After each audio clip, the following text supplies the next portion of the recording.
Teucro era hijo del rey de Salamina y acudió a la guerra de Troya acompañando a su hermanastro Áyax, rival permanente de Odiseo. El papel reservado a los dos hermanos en la guerra fue muy distinto.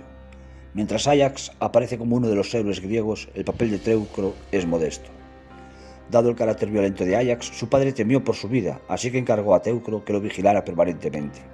Áyax y Odiseo se disputaron las armas de Aquiles, una vez muerto, y como éstas fueron adjudicadas a Odiseo, Áyax se quitó la vida. Cuando Teucro volvió a Salamina y contó lo sucedido a su padre, éste le reprochó el no haber evitado la disputa que condujo a la muerte de su hermano, por lo que fue desterrado. Teucro con algunos de sus fieles llegó hasta Chipre, donde fundó una ciudad de Salamina, y más tarde viajó hasta las costas ibéricas, donde fundó la ciudad de Cartagena.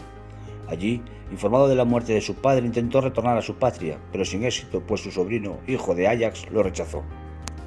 Una nueva odisea llevó a Teucro a navegar por los mares que conducen a Occidente, pero mientras dormía, su barco encalló en una de las rías, la cual posteriormente aceptó como su última morada. Allí creció un pueblo al que todos conocían como el pueblo de los helenos, y que más tarde fue Pontevedra. Cuenta la leyenda que la paz se vio quebrada en la villa, donde ya había formado una familia, con la llegada de un pueblo de piratas que se asentaron en la boca de la ría de Teucro, ría de Pontevedra. Los hijos de Teucro y los helenos consideraron el peligro que representaba a los piratas. La situación era insostenible. Ningún barco había llegado a puerto desde que se asentaron los bárbaros en la boca de la ría. Los barcos de los piratas hacían temblar a la población cada vez que se adentraban en la ría. Los marineros no salían a pescar por miedo, no llegaban las mercancías y la población estaba inquieta. Esta tribu de piratas interceptaban toda embarcación que se dirigía al fondo de la ría para saquearla, ante el peligro de que estos avanzaran hacia tierra firme, haciendo peligrar así el poblado de Teucro. Los caudillos de las tribus cercanas se reunieron en asamblea. Al acabar el invierno, el jefe de los piratas llegó a las puertas del poblado teucrano para despedirse y disculparse por los problemas causados durante el otoño e invierno. Los caudillos preguntaron por qué se iban. El pirata les explicó que su pueblo había sido aniquilado por los romanos y que los mercaderes ya habían informado al César de su estancia en esas costas y que vendrían en su busca enseguida.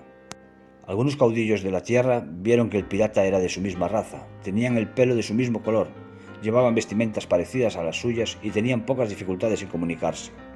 Viendo esto, los caudillos decidieron apiadarse de los piratas y le indicaron que dirigiese su pueblo hacia Brigantium, la actual Coruña, y allí pedir consejo al caudillo de la ciudad para ir a la isla que nadie conoce y protegerse así del exterminio de su sangre.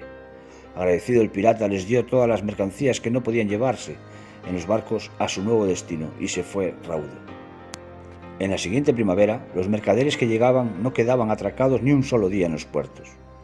Un mercader gaditano, en secreto, se dirigió a uno de los caudillos diciéndole que los barcos ya no paran en sus costas por compromiso, ya que un gran ejército ha de venir a matar a los piratas y a dominar los mares.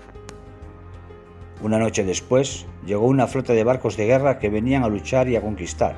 Traían dinero para sobornar uno a uno a los habitantes de las Rías Baixas, y los mares dejaron de ser libres.